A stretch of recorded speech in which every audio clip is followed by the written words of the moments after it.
France 2022, 202 quilômetros, segunda etapa, para quem gosta do resumo do resumo. Vitória da etapa, saindo do pelotão, sprint, Fábio Jacobsen, após 18 meses do acidente que quase tirou a vida dele, disputando o sprint com um dos melhores sprintistas do mundo, entre eles o Groenewegen, que estava envolvido, ou para muitos foi o principal causador, ou foi o principal causador do acidente. Estavam os dois lá disputando, não diretamente dessa vez, mas o que importa é que o Fábio Jacobsen ganhou uma etapa do Tour de France na estreia dele no Tour de France. O que aconteceu com a classificação geral?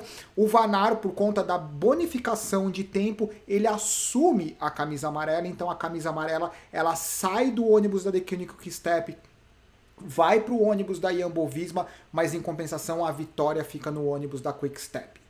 Para quem gosta do resumo, é isso.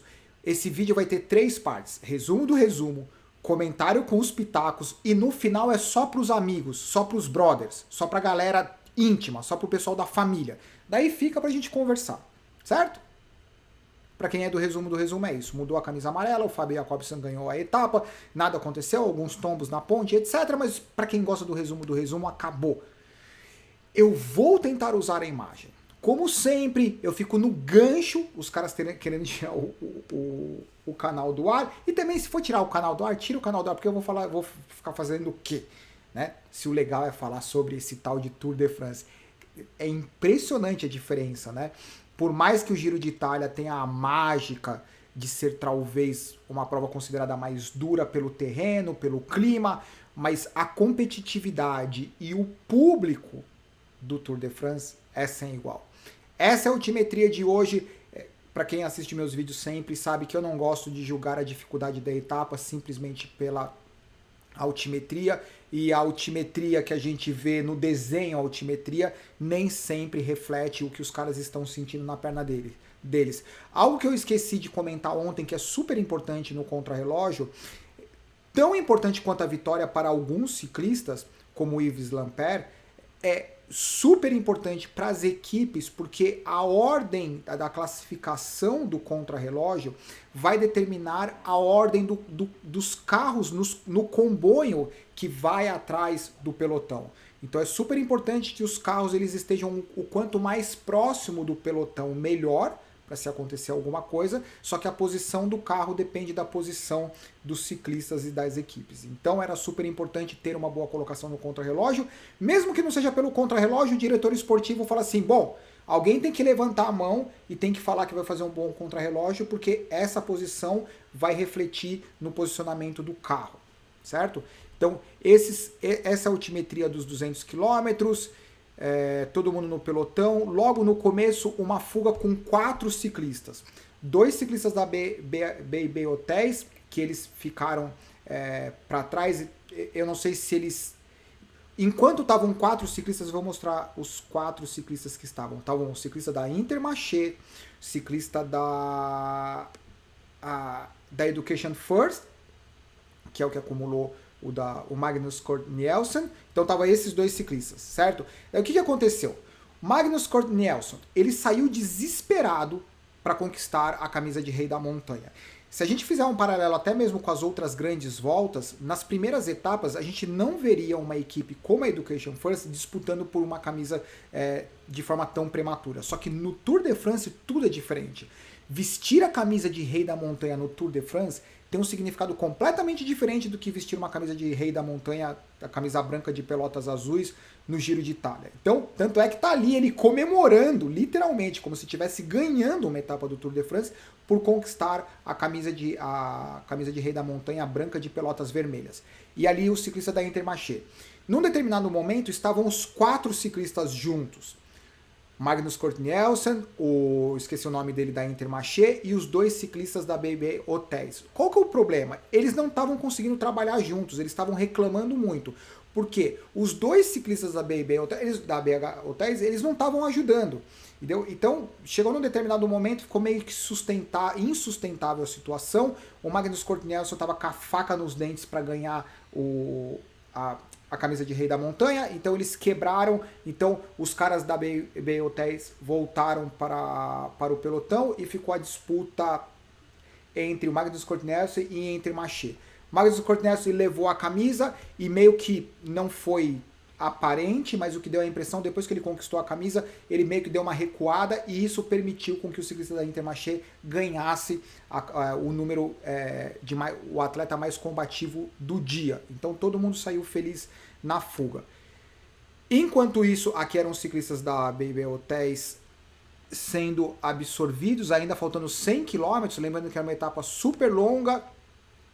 A principal característica da etapa e o principal cuidado era a ponte de 18 km, daí depois da ponte, depois que acabasse a ponte, eles teriam acho que só 3 ou 6 km, acho que 6 km até a linha de chegada.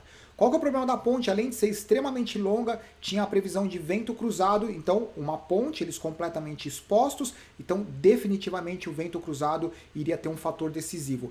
Vento cruzado, ele é muito mais perigoso do que a montanha, porque a montanha vai subir quem é escalador e pronto. No vento cruzado, você pode ter quebra do pelotão e você pode ter componentes importantes ficando numa determinada quebra, e depois que quebrou, para você conseguir se reconectar é muito difícil. Aqui o Rigoberto Urán, que ele teve problema mecânico, muito tempo depois ele conseguiu se reconectar com o pelotão. Se nós tivéssemos uma hora para falar, teve um trabalho muito interessante da Education France de levar o Rigoberto Urán de volta para o pelotão, só que teve um momento delicado, porque quando eles conseguiram a diferença deles, isso vai ficar para o assunto só para os íntimos, tá? O que importa para esse resumo com comentário, Rigoberto Urán, problema mecânico, a Education First trouxe alguns ciclistas para ajudá-lo a se reconectar com o pelotão e ele conseguiu se reconectar com o pelotão. Essa é a ponte, começaram a acontecer vários tombos, inclusive com o camisa amarela Yves Lampaert, que conseguiu voltar para o pelotão, e esse é o momento da Education First voltando para o pelotão. Vocês estão vendo que ali na frente da imagem tem um primeiro carro do comboio. O que aconteceu? A Education First, eles chegaram a ter 1 minuto e 20 do pelotão, ou seja, eles não conseguiam nem ver mais os carros do comboio.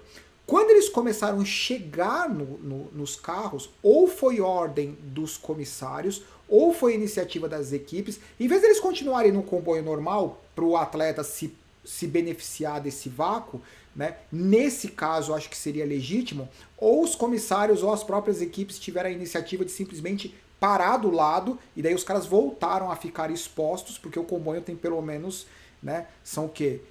20 carros, deve ter pelo menos uns 300, 400 metros de carro, né, em deslocamento, o que pro vácuo ajuda aí muito. Eu acho que quando o atleta sobra porque acabou a perna, não merece se beneficiar do vácuo. Agora, quando teve problema mecânico ou aconteceu algum acidente, algo, se beneficiar do vácuo, do comboio que tá ali de qualquer forma, eu acho que é super normal, mas enfim, por algum motivo eles colocaram os carros do lado e eles voltaram a ficar expostos. Aqui o pessoal que estava junto da quebra. Aqui nos quilômetros finais, um outro tombo envolvendo vários ciclistas, inclusive, eu não sei se o Pogacar estava nesse momento, até esse momento, ninguém se machucou de forma grave, só que a gente precisa lembrar que não precisa se machucar de forma grave. Basta um raladinho no lugar chato, uma pancada que desequilibra a musculatura do cara, eles têm muitos quilômetros pela frente, o que é uma coisinha pequenininha pode se tornar uma coisa gigantesca. Sem acontecer nada, o cara já vai ter desconfortos ao longo do Tour de France. Imagina quando você tem um ralado, alguma coisa que a princípio, comentando, pode não parecer nada importante. Os atletas que foram pegos dentro dos 3 km finais nessas quedas, eles chegaram com o mesmo tempo. Por isso que durante a queda, para quem assistiu, ninguém tinha a urgência de voltar para a bicicleta, porque ia chegar com o mesmo tempo do que acontecesse lá no final. Então não tem motivo nenhum para se desesperar e voltar para cima da bicicleta. Teve um grupo super seleto que sobrou desses vários enroscos e tombos e etc. Entre eles tinha o Van Aert, o Yves Lampaert, o Groenewegen, Caleb Ewan, Peter Sagan. Eu acho que não ficou nem o sprintista para trás envolvido. Esse é o Yves Lampaert embalando. aí na imagem com a camisa verde, ele estava usando a camisa verde, o Van Aert, porque na verdade quem tinha o direito de usar era o Yves Lampaert, e o Yves Lampaert não pode acumular, quer dizer, ele pode acumular, mas o outro ciclista que veste a camisa, o segundo na classificação geral, então é por isso que o Van Aert estava usando.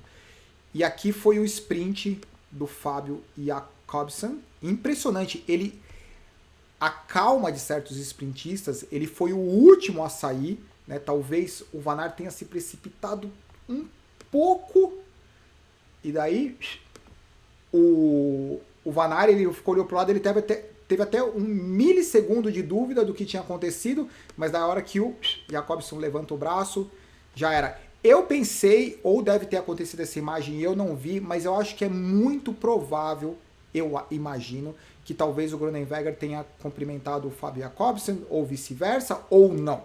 Eu fiquei até curioso, se alguém souber de alguma imagem dessa, se existiu alguma interação entre os dois, vocês me falam. Essa imagem, quer ver? Cadê? Essa imagem é bem interessante. O Van Aert.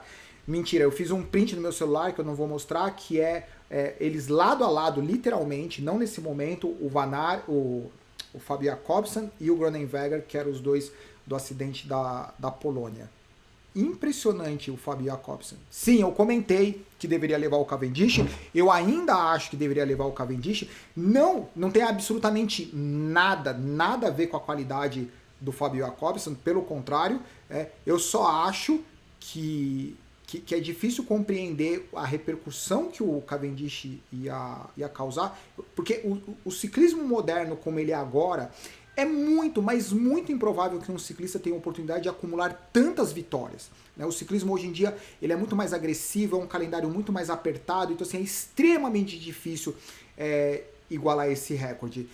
Quer dizer, quebrar o recorde. Então, enfim, mas é o Fábio Jacobsen que está aí, ele ganhou, ele merece, essa é a classificação. E daí o que aconteceu na classificação geral? Cadê a classificação geral? Essa é a classificação geral. Basicamente é a mesma classificação geral, com exceção do Yves Lampaert, que estava ali só pelo contrarrelógio, e o Dylan Teuns, que subiu para a 10ª colocação. E o Yves Lampaert agora ele é o segundo. Então a gente continua com uma classificação geral que não dá para dizer que isso é o que vai refletir o que realmente seria a classificação geral. Provavelmente isso só vai acontecer na segunda semana, no meio pro final da segunda semana. Por enquanto a gente tem uma chance muito grande de ter uma variação de camisa amarela. Eu acho que é basicamente isso. Agora vamos para o bate-papo. Eu vou tirar aquela imagem, porque senão vou torcer para não tirarem do ar. Bom, vamos lá.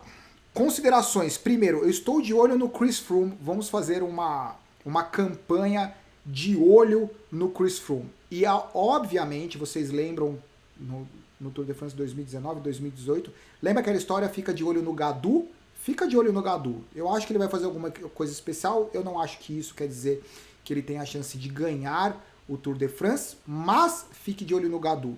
E eu acho que o Chris Froome, ele provavelmente ele é um ciclista completamente diferente hoje do que ele era no top da carreira dele, mas ele sempre foi um cara extremamente calmo, mesmo no top da forma dele. Em um Tour de France inteiro que ele ganhou, talvez ele tivesse feito 2 ou 3 movimentações ao longo de 21 etapas. Então eu acho muito provável, ele está muito aquém da forma física dele, mas ninguém pode duvidar que ele é um cara que ele sabe como se preparar, ele sabe como levar uma grande volta. Talvez ele, nesse momento, nesse pelotão, ele é o ciclista mais experiente em ganhar uma grande volta. Agora, se isso é o suficiente para sobrepor a falta da qualidade física dele nesse momento, é muito difícil saber. Mas eu vou ficar de olho nele. Ele está 1 minuto e 17. Se ele não perder tempo, esse 1 minuto e 17 naturalmente é esperado que ele vá conseguindo reduzir de forma gradativa esse 1 minuto e 17. Seria ideal que até o final, até o meio da segunda semana, ele tivesse ali dentro dos 20, 30 segundos da classificação geral. Se isso é possível, eu acho improvável, mas se a gente olhar o histórico dele, não dá para falar que é impossível. Quem sabe se ele não está tentando guardar na manga uma fuga de 70 quilômetros, como ele fez quando ele ganhou, deu uma reviravolta no Giro de Itália. Além disso, o que eu tinha mais para falar? A história do Groenewegen e do Fabio Jakobsen. Eu sei que isso é super polêmico. Eu fiz na época um vídeo que as pessoas elas começaram, muita gente começou a falar que ele deveria ser, como chama?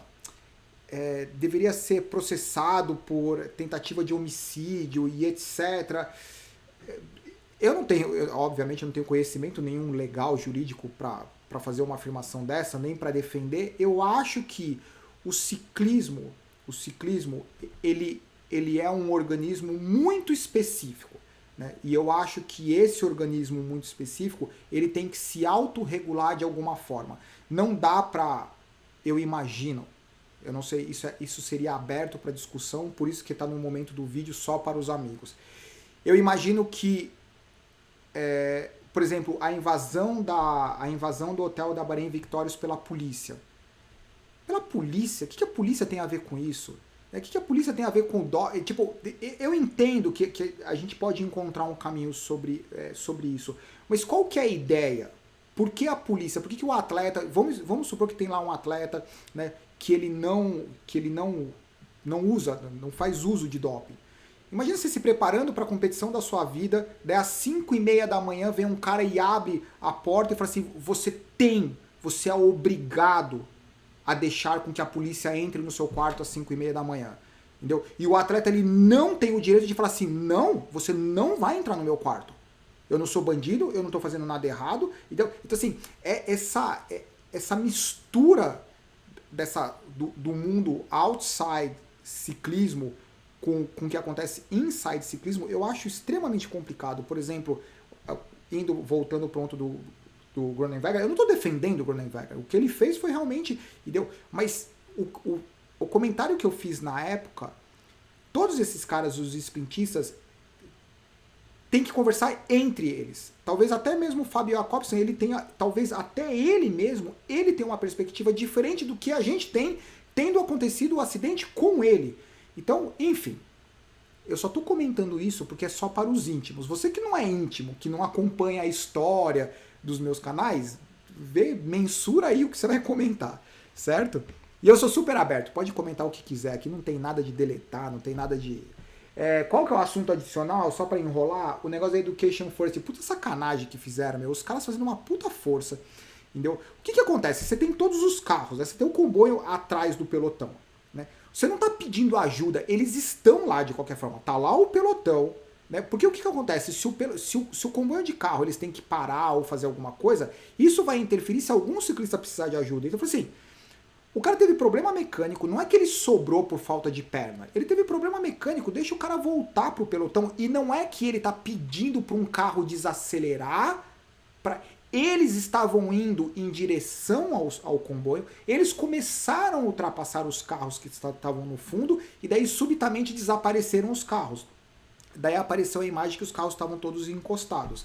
Então eu achei meio... Os próprios comentaristas, os gringos, eles falaram assim, foi um pouco cruel fazer isso, né? Porque, e ainda mais nesse momento, até mesmo pro evento, você perder um cara de classificação geral como o Rigoberto Urán, porque ele teve um problema mecânico, perdendo a segunda etapa, penalizando ele, falou assim, não, você não vai se beneficiar do comboio, porque assim, existe uma diferença entre... faz com que o comboio atrase para ajudá-lo. Isso obviamente é uma coisa que, né, que não deveria acontecer. Agora sim, tira o comboio da onde ele está legitimamente para que isso impeça com que o ciclista possa se beneficiar. Não sei. O que vocês acham sobre isso? O que vocês acham sobre a classificação geral? O que vocês acham sobre o que vocês quiserem? Porque afinal de contas o Tour de France é uma verdadeira festa. Vocês falam o que vocês querem, eu falo o que eu quero e a gente vai nessa nos próximos 19 dias. Abraço, tchau!